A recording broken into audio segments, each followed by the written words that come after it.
talk show bersama kelompok Sia.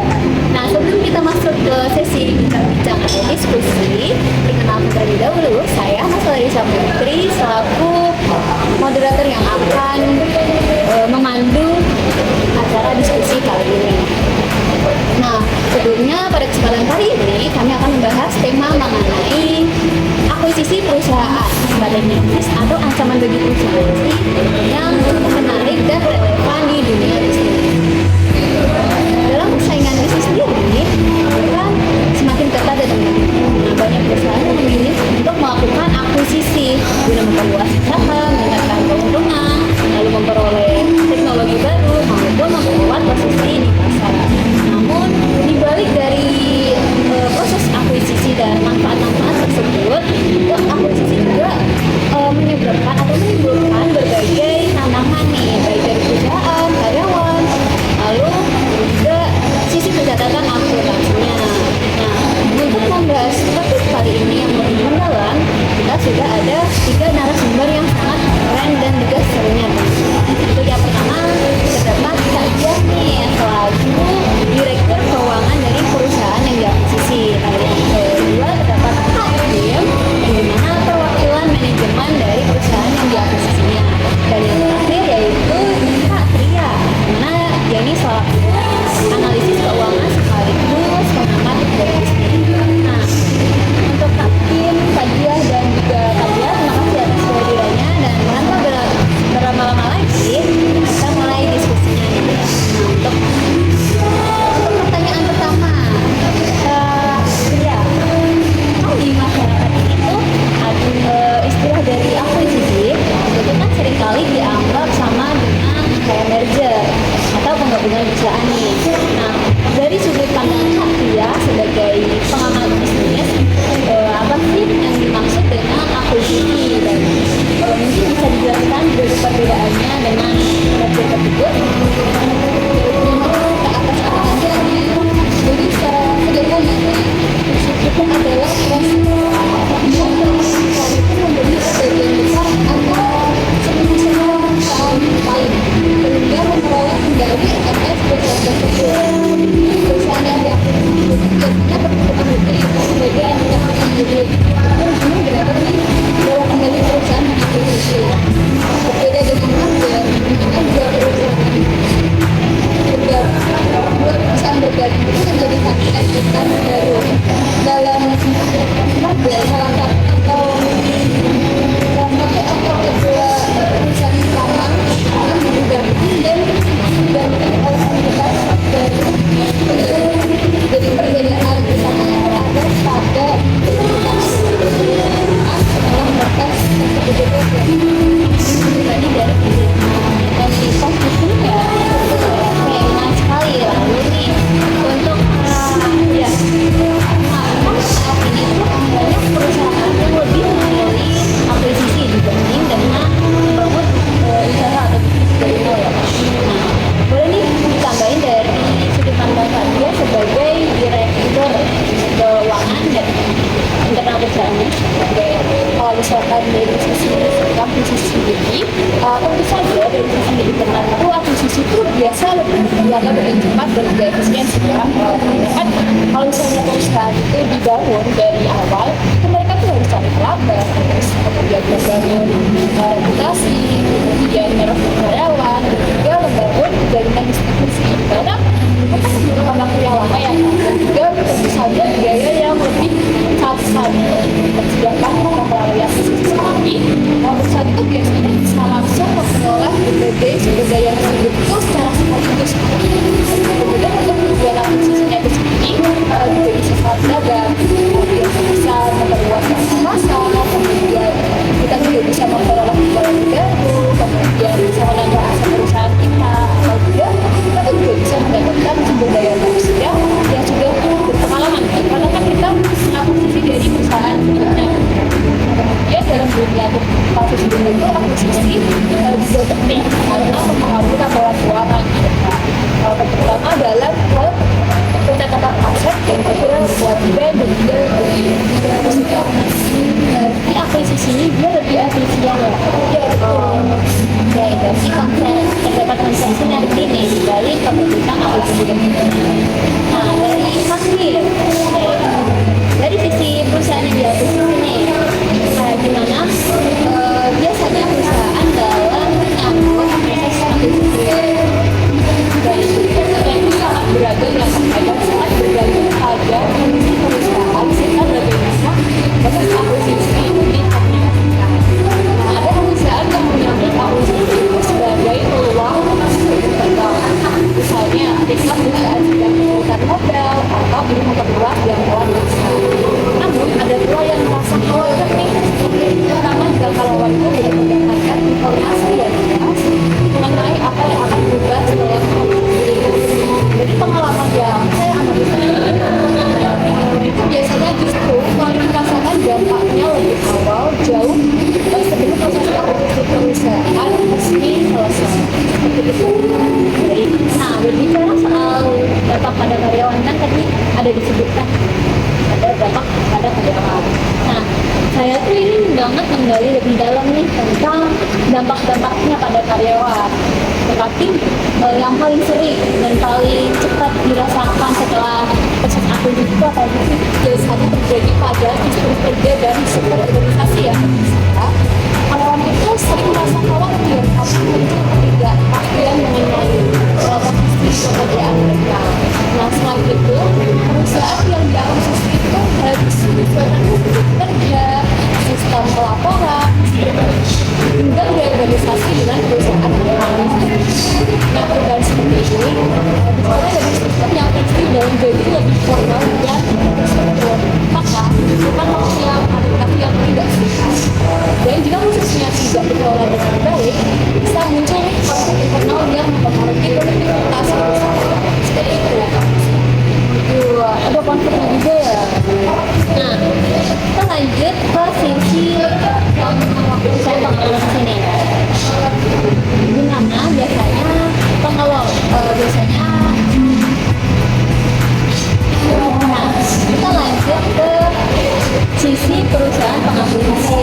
Nah, untuk tadi saja, bagaimana sih biasanya dalam mengelola kekhawatiran karyawan tersebut? Pasti yang enggak nih, seminggu tentang banyak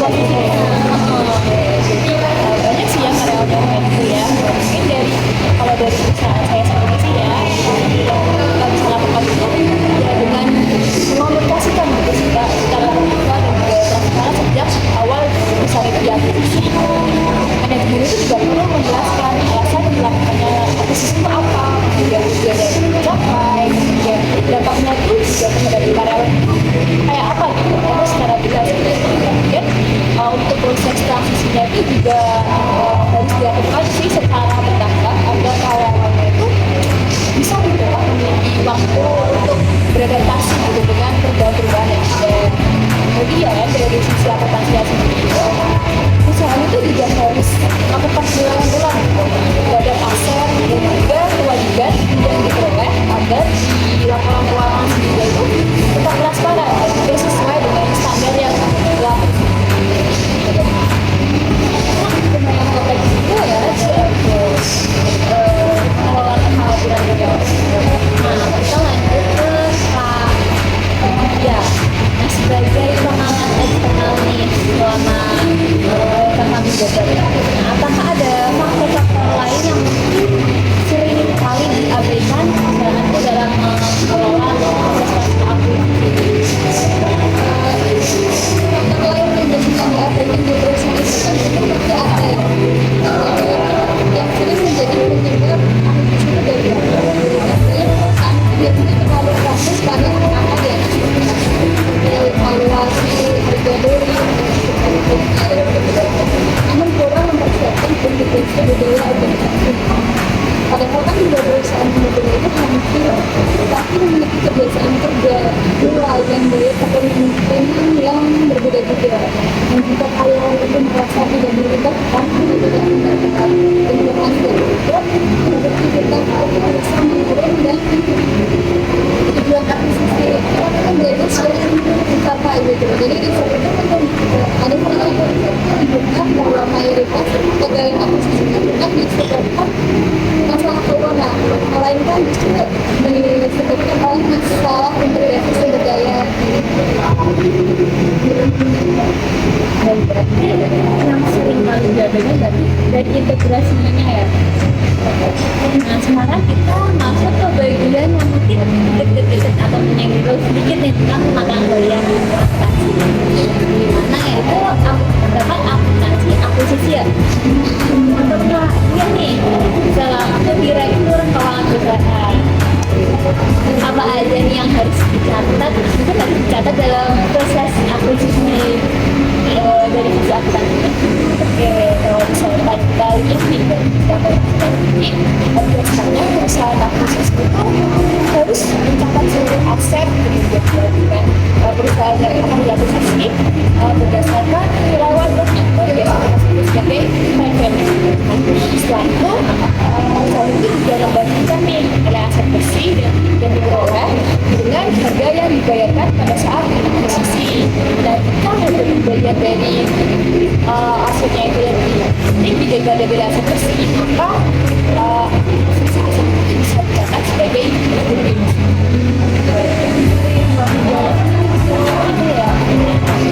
Menjadi seringkali itu masih bingung nih soal apa itu goodwill dan lain sebagainya. Untuk Patria nih aku jadi pengamat bisnis, bisa lebih menjelaskan gitu tentang konsep dari goodwill dari bisnis. Kalau dari kesibukan saya sebagai pengamat bisnis, bisa dianggap sebagai bisnis yang dimiliki perusahaan, tetapi tidak dapat dirasakan perusahaan memiliki pelanggan yang loyal, komunikasi yang baik, yang sudah lama menjadi nilai ekonomi juga seperti gedung atau mesin sebagai contoh selanjutnya. Ketika sebagai sebuah perusahaan memiliki dengan miliar rupiah, padahal nilai yang ada di 8 miliar rupiah, maka sebagai miliar rupiah maka dicatat sebagai goodwill. Itu akan dibilang memberikan harapan memiliki tempat yang tidak mudah juga ya dari tahap kan jadi ini itu berarti cerminan kepercayaan dari pengakuisisi terhadap potensi tindakan dari kreditor. Nah dari Pak ini menurut Hasil dari sisi operasional itu gimana sih kayak nilai-nilai yang tidak terwujud itu pelanggan maupun budaya perusahaan ini biasanya kan dijaga selama itu gimana? Baik, ini tantangan yang sangat nyata di lapangan ya Pak ya, karena loyalitas pelanggan dan budaya kerja yang positif itu tidak bisa dipindahkan begitu saja melalui akta pembiayaan. Nah, budaya itu harus dibangun dan dijaga secara aktif setelah akuisisi. Caranya gimana? Caranya antara lain dengan menerapkan kunci yang sudah dipercaya pelanggan, terus bisa juga dengan menjaga standar layanan yang sudah menjadi ciri khas perusahaan, serta bisa memastikan transisi nanti berjalan lurus tanpa menimbulkan kegaduhan internal di perusahaan. Terus ya, aku penjelasannya Pak. Baik, kita selanjutnya setelah memahami dari konsep dasar dari akuisisi atau aplikasi akuisisi serta goodwill, biar kita lebih mudah dalam memahami materi tersebut, boleh nih kita membahas sedikit contoh sederhana. Kita ada nih Pak perusahaan yang mengakuisisi perusahaan lain nih dengan harga yang mungkin terbilang cukup tinggi karena kepercayaan perusahaan tersebut. Nah, memiliki merek yang cukup kuat dan pelanggannya yang loyal. Tapi kan beberapa tahun lagi penjualan itu justru akan menurun dan tidak memberikan harga sesuai harapan usaha. Jadi untuk Pak dia ini apa aja sih kayak dampak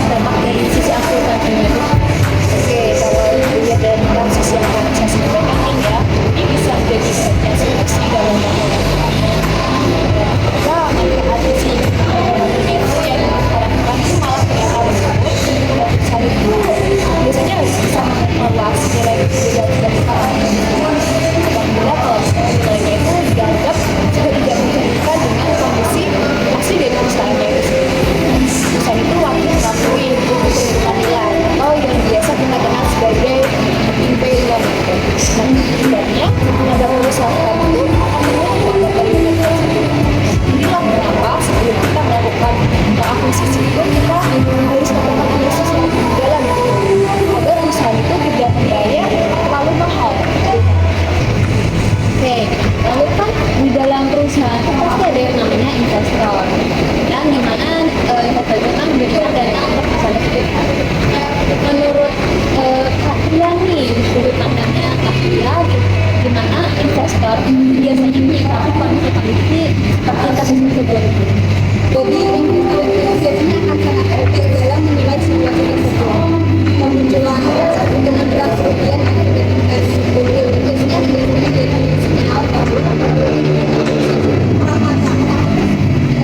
Investor itu biasanya akan mempertanyakan apakah manajemen itu sudah melakukan diligence yang memadai sebelum proses itu dilakukan.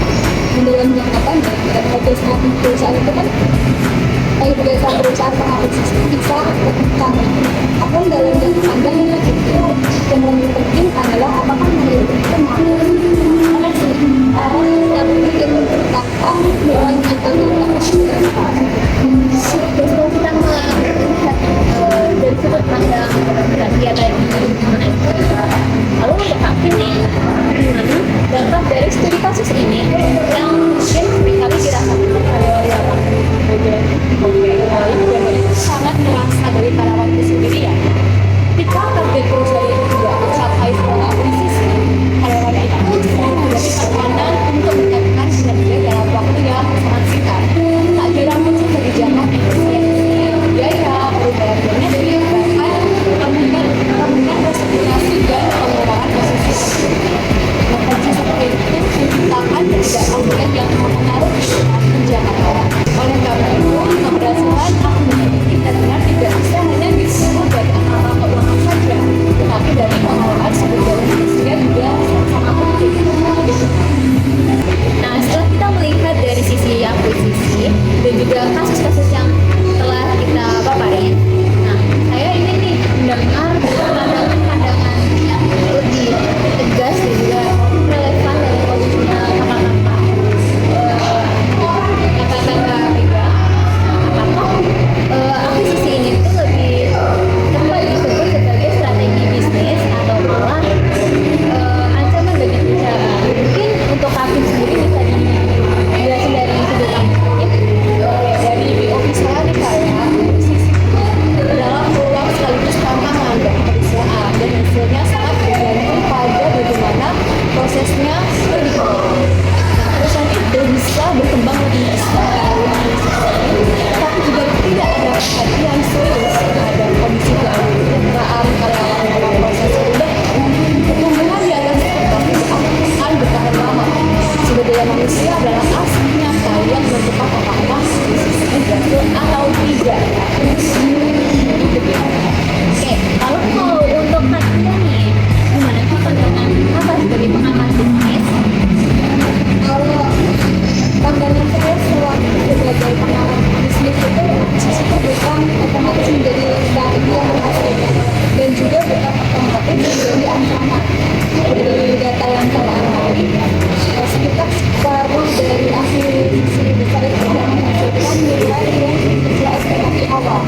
Namun separuh lain itu berhasil menciptakan lebih signifikan dan berbeda dengan berhasil kualitas perencanaannya, kecermatan bisnis dan kemampuan perusahaan dapat mengintegrasikan berbagai menjadi satu tim yang solid. Cukup cukup ya kalau dari pandangan. Terus baik, yang selanjutnya nih dari Kak Dia selaku apa tadi direktur keuangan. Itu sangat penting loh. Jangan sampai lupa juga. Oh iya, maaf. Oke. Nah, dari Kak Dia sendiri nih, pendapat terakhir dari sisi perusahaan pengambil itu gimana? Oke, kalau menurut saya pribadi nih ya Kak, akuisisi bisa jadi strategi bisnis yang baik apabila direncanakan dengan matang ya itu dan catatan keuangan yang terdepan. Akuisisi itu juga dapat mempertemukan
kita cap YouTube kali ya. Oke. Cap YouTube dulu.